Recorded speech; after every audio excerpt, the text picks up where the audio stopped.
केंद्रक। सबसे पहली बात, ठीक है, केंद्रक की खोज रॉबर्ट ब्राउन, ठीक है, रॉबर्ट ब्राउन ने ऑर्किड सेल कोशिका में की। दोस्तों आपको पता होना चाहिए सेल की खोज रॉबर्ट हुक ने की थी, बट आपसे मैं कह रहा हूं जो न्यूक्लियस है उसकी खोज रॉबर्ट ब्राउन ने की है। उसके बाद केंद्रक, मैंने कहा कोशिका का सबसे बड़ा कोशिका घटक,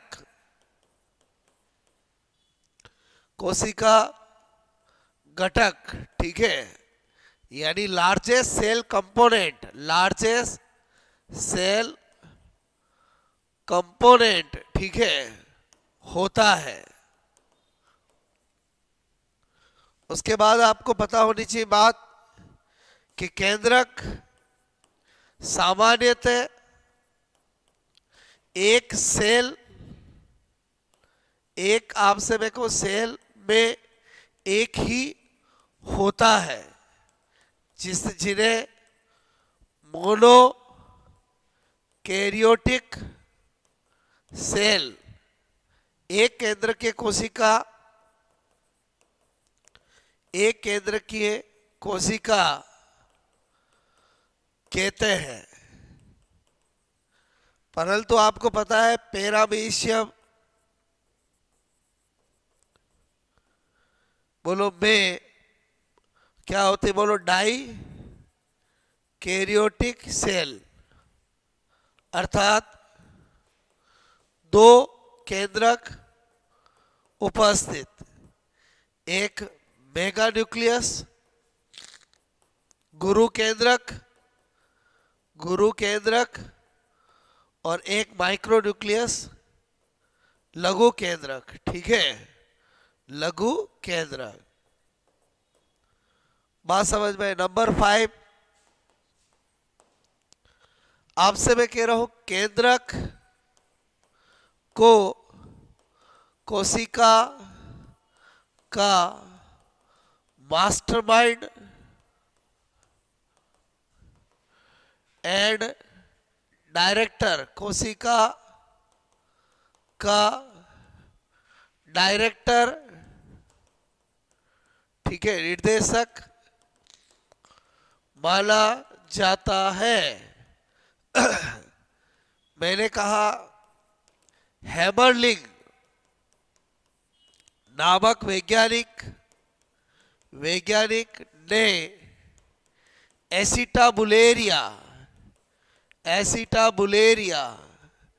एसिटाबुलेरिया क्या होती है? ग्रीन एल्गी, ठीक है, पर एक्सपेरिमेंट प्रयोग किए तथा सिद्ध किया, प्रूव किया कि एक सेल की सभी क्रियाओं का कंट्रोल न्यूक्लियस द्वारा किया जाता है, न्यूक्लियस द्वारा किया जाता है। उसके बाद 7 पॉइंट मैंने कहा नया केंद्रक पूर्ववर्ती केंद्रक के विभाजन से बनता है। ये स्ट्रॉसबर्गर ने बात बताई, नया केंद्रक, new nucleus formed by old nucleus. इसी तरह से आपको पता होना चाहिए प्रोकैरियोट में आदिम केंद्रक यानी प्रिमिटिव न्यूक्लियस पाया जाता है, जिसे न्यूक्लियोइड या जीनोफोर कहते हैं, जिसमें केंद्रक झिल्ली, केंद्रिका एंड हिस्टोन प्रोटीन एब्सेंट होता है, क्योंकि प्रोकैरियोट का मतलब ही यही होता है जिसमें आदिम न्यूक्लियस प्रिमिटिव केंद्रक पाया जाता है। क्लियर। उसके बाद आप सभी को दोस्तों केंद्रक दोहरी झिल्ली वाला बोलो आपसे कोशिका घटक होता है। ये तो सारी बातें आपको पता होनी चाहिए। उसके बाद केंद्रक की संरचना में 4 भाग होते हैं।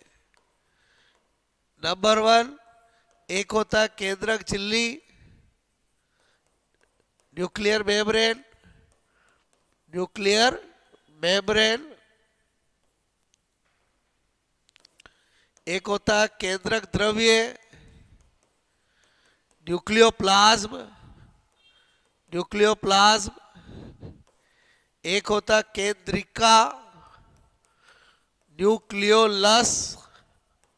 और दोस्तों एक होता है क्रोमेटिड,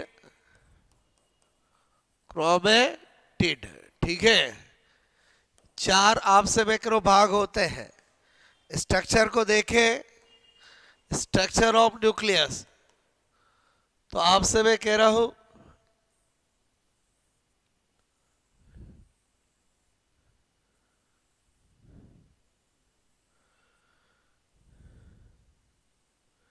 ये न्यूक्लियस की स्ट्रक्चर बना रहा हूं।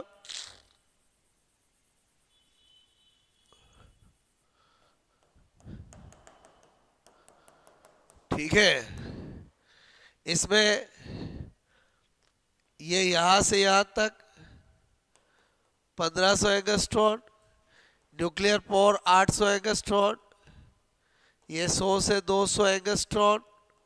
ठीक है, मैंने कहा ये क्या है, न्यूक्लियर मेम्ब्रेन। पहली चीज जो न्यूक्लियर मेम्ब्रेन है वो एक तो आपको पता होनी चाहिए छिद्रित होती है। छिद्रित मतलब पोरस होती है। ठीक है, मतलब आपसे को ये क्या हुआ, न्यूक्लियर पोर। ठीक है, न्यूक्लियर पोर। और दूसरा मैंने कहा कि इसमें न्यूक्लियर पोर में, ठीक है, न्यूक्लियो प्लाज्मिन एंजाइम, एंजाइम उपस्थित जो साइटोप्लाज्म एंड न्यूक्लियोप्लाज्म, ठीक है, के ट्रैफिक को कंट्रोल करता है, ट्रैफिक को कंट्रोल करता है। यानी कोई भी चीज यहां से अंदर नहीं जा सकती, अंदर से बाहर नहीं आ सकती। क्लियर।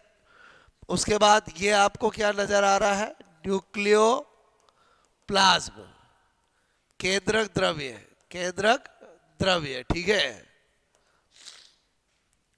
ये है केंद्रिका न्यूक्लियोलस, न्यूक्लियोलस। क्या खासियत होती है, एक तो झिल्ली रहित होती है, दूसरा इसका निर्माण सेट क्रोमोसोम, सेट क्रोमोसोम मतलब आप सभी को 13, 14, 15, 21 एंड 22 से। क्लियर।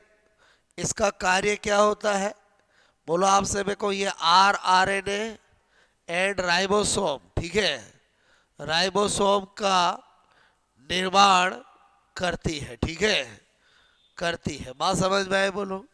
और ये DNA plus RNA plus protein से मिलकर बनी होती है। ये जो आपको नजर आ रहे हैं फोर्थ भाग, जिसको हम बोलते हैं क्रोमेटिड, ठीक है, क्रोमेटिड, बात समझ में है? ओके, ये डीएनए, आरएनए, हिस्टोन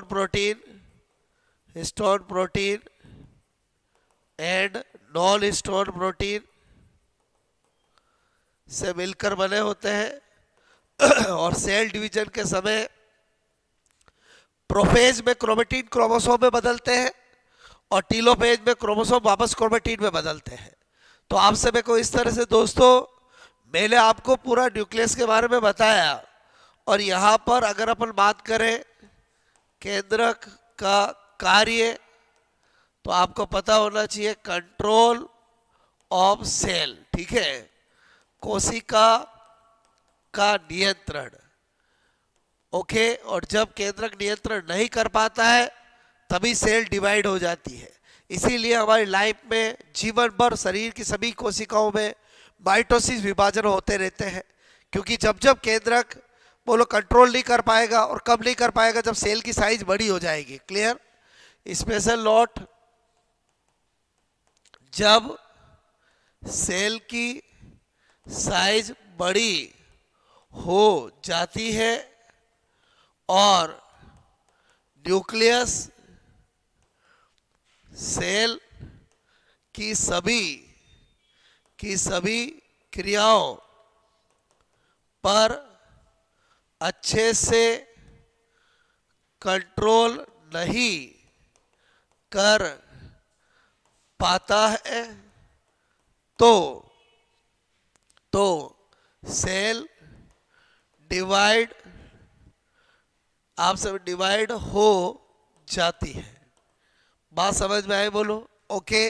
तो दोस्तों, इस तरह से अपने पूरी सेल बायोलॉजी की स्टडी की। आई होप आपको समझ में आया होगा और आपके फंडे क्लियर हुए होंगे। इसी तरह से पढ़ते रहे और मस्त रहे। Best of luck.